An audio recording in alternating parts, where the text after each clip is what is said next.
দেখো 27 নম্বর, তাহলে 27 নম্বরে কি বলছে, অ্যাট এ স্টোন থ্রো। দেখো এবার হচ্ছে স্টোন, স্টোন মানে হচ্ছে পাথর, তাহলে স্টোন মানে হচ্ছে কি পাথর, আর থ্রো, থ্রো মানে হচ্ছে ছুঁড়ে মারা, থ্রো মানে হচ্ছে কি ছুঁড়ে মারা।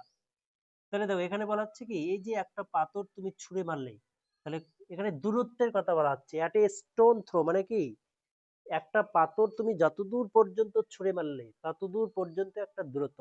তাহলে তুমি যদি এখান থেকে একটা পাথর ছুঁড়ে মারো, তাহলে আর কত দূরে যাবে, বেশি দূরে যাবে না। তাহলে এটাকে কি, অর্থাৎ খুব কাছেই বলা যেতে পারে।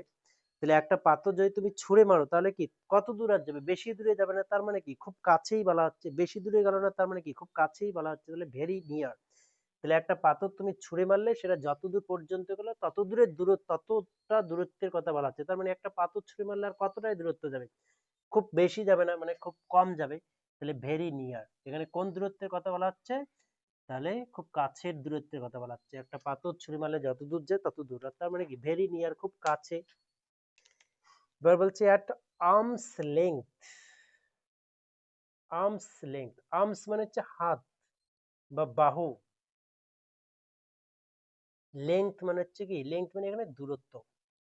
ধরা হচ্ছে কি, এবার মনে করো আর্মস লেংথ মানে এক হাত দূরত্ব, মানে হাত, কয়েক হাত দূরত্ব। আর্মস লেংথ মানে হাতের দূরত্ব, একটা হাতের যতটুকু দূরত্ব ততটুকু দূরত্বের কথা বলা হচ্ছে। তার মানে মনে করো তোমার কোনো বন্ধুর সঙ্গে বা বান্ধবীর সঙ্গে তোমার ঝগড়া হয়ে গেল, এবার ঝগড়া হওয়ার পর তুমি তাকে কি বলবে সবসময়, যে আমার সঙ্গে সবসময় দূরে থাকবি। তাহলে এই যে তুমি ঝগড়া হওয়ার পর তোমার বন্ধু বা বান্ধবীকে বললে যে আমার সঙ্গে সবসময় দূরে থাকবি, আমার থেকে সবসময় দূরে থাকবি, তো সেটাকেই বলা হচ্ছে কি, সেটারই ইডিয়মস হচ্ছে অ্যাট আর্মস লেংথ, মানে হাত দূরত্ব, হাতের দূরত্ব। তাহলে তুমি তাকে কি বললে, যে আমার থেকে সবসময় দূরে থাকবে, অর্থাৎ কিপ এ ডিস্টেন্স, মানে আমার সঙ্গে সবসময় দূরে থাকবে। তার মানে কি কিপ এ ডিস্টেন্স, দেখো কিপ, কিপ এ ডিস্টেন্স মানে সবসময় কি দূরত্ব বজায় রাখবি, ডিস্টেন্স। তাহলে কি বলে, তুমি সবসময় দূরত্ব, কিপ মানে বজায় রাখা, ডিস্টেন্স মানে দূরত্ব, সবসময় আমার সঙ্গে দূরত্ব বজায় রাখবি। তাহলে আর্মস লেংথ মানে হচ্ছে কি, সবসময় আমার থেকে কয়েক হাত দূরে দূরে থাকবি। তাহলে ঝগড়া হওয়ার পর যেটা বলে সবাই, যে আমার থেকে কয়েক হাত দূরে থাকবি, তার মানে কি কিপ এ ডিস্টেন্স মানে আমার সঙ্গে দূরত্ব বজায় রাখবি, মানে আমি তোর সঙ্গে আর কথা বলবো না, বা আমার সঙ্গে তুই আর কথা বলবি না। তো এবার বলা হচ্ছে অ্যাট ইজ। ইজ মানে তোমরা সবাই জানো, ইজ মানে খুব আরামদায়ক, ইজ মানে মনে রাখবে easy, E A S Y, easy, is মানে আরামদায়ক, ইজি। তাহলে দেখো ইজ বা ইজি, এটা কি, এটা খুব হচ্ছে একটা আরামদায়ক বিষয়। তাহলে দেখো কোন রকম কোনো যন্ত্রণা নেই, জ্বালা নেই, তাহলে আরামদায়ক যে জীবন যাপন কারা করে, যারা সরকারি চাকরি পায়। এবার সরকারি চাকরি পাওয়ার পর মানুষেরা কি করে, একদম সুখের জীবন যাপন করে। তাহলে কোন রকম কোনো যন্ত্রণা থাকে না, কোনো দুঃখ থাকে না। তাহলে দেখো উইদাউট এনি পেইন, মানে কোন রকম কোনো যন্ত্রণা নেই, কোন রকম কোনো কি, কোন রকম কোনো ঝামেলা নেই। তাহলে এটা হচ্ছে সুখের জীবন, অর্থাৎ সরকারি চাকরি পাওয়ার পর যে জীবনটা, সেটা হচ্ছে কি অ্যাট ইজ, ইজ মানে ইজি, তাহলে সেটা কি উইদাউট, উইদাউট এনি পেইন, মানে কোন রকম কোনো, without any pain and travel, without any pain and travel, অর্থাৎ স্টেট, স্টেট এমন একটা অবস্থা যেটা without any pain and travel, মানে কোন রকম কোনো যন্ত্রণা নেই, আর হচ্ছে কোনো জ্বালা নেই, অর্থাৎ একদম টেনশন ফ্রি জীবন। এরপর দেখো, এরপর বলা হচ্ছে এবিসি।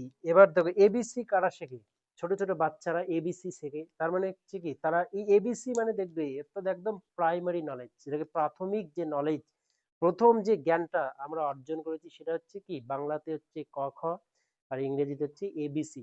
তো দেখো এটা হচ্ছে আমাদের প্রাইমারি নলেজ ছিল, প্রাথমিক যে জ্ঞান। তো আমরা প্রাথমিক যে জ্ঞানটা অর্জন করেছিলাম সেটা হচ্ছে কি এবিসি। তো এবিসি মানে প্রাইমারি নলেজ, মানে প্রাথমিক জ্ঞান। আমরা যে প্রাথমিক জ্ঞান যে যে প্রাথমিক জ্ঞানটা অর্জন করেছিলাম সেটা কি, সেটাই ছিল এবিসি। তো এটাকে কি বলা হয়, এটা হচ্ছে প্রাথমিক জ্ঞান, অর্থাৎ প্রাইমারি, ইংরেজিতে যেটাকে কি বলা হয়, প্রাইমারি নলেজ, প্রাথমিক জ্ঞান। এবার তো at random. At random, random মানে হচ্ছে কি, র্যান্ডম মানে কোনো রকম কোনো যন্ত্রণা নেই জীবনে, জ্বালা নেই, মানে বেপরোয়া জীবন, যারা কি করে বেপরোয়া, র্যান্ডম মানে বেপরোয়া, বেপরোয়া বা এলোমেলো, কোনো রকম কোনো গোছালো জীবন নেই, মানে কোনো রকম কোনো বেপরোয়া, একদম বেপরোয়া মানে কোনো রকম কোনো টেনশন নেই, অর্থাৎ যার জীবনে কোনো লক্ষ্য নেই।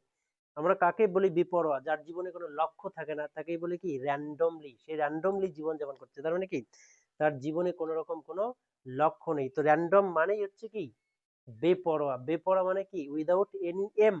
আমরা বলি না যে উইদাউট এনি এম, মানে কোনো রকম কোনো কি নেই, লক্ষ্য নেই, without any aim. Without any aim, বা এটাকে যদি বলি এলোমেলো তাহলে হচ্ছে কি ইন ডিসঅর্ডার। তাহলে ইন ডিসঅর্ডার মানে কোনো রকম কোনো কি নেই, কোনো রকম কোনো জীবনের লক্ষ্য নেই, একদম আগাছোলা। এটা হচ্ছে র্যান্ডম। এবার হচ্ছে অ্যাট ফিঙ্গার টিপস এন্ড।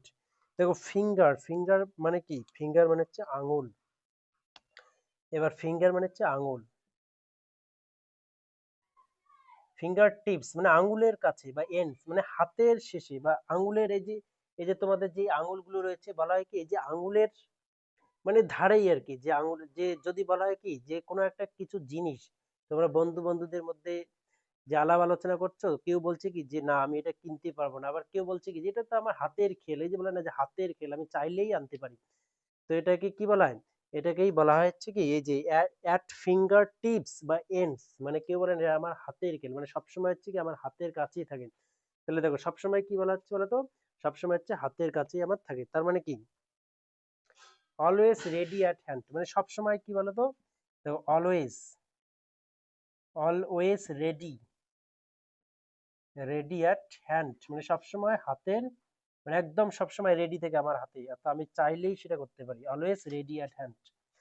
তাহলে অ্যাট ফিঙ্গার, ফিঙ্গার মানে আঙুল, এন্ডস মানে হচ্ছে শেষে, অর্থাৎ আঙুলের শেষে, অর্থাৎ আঙুলের শেষ প্রান্তে, তার মানে কি অর্থাৎ আঙুলের অর্থাৎ হাতের যে ধারের কাছে, যে সবসময় হচ্ছে কি এটা হচ্ছে আমার হাতের খেল। এই যে বলে না যে হাতের খেল, তার মানে কি সবসময় তার হাতে রেডি থাকে, এটা অর্থাৎ সবসময় রেডি থাকে, অলওয়েজ রেডি অ্যাট হ্যান্ড।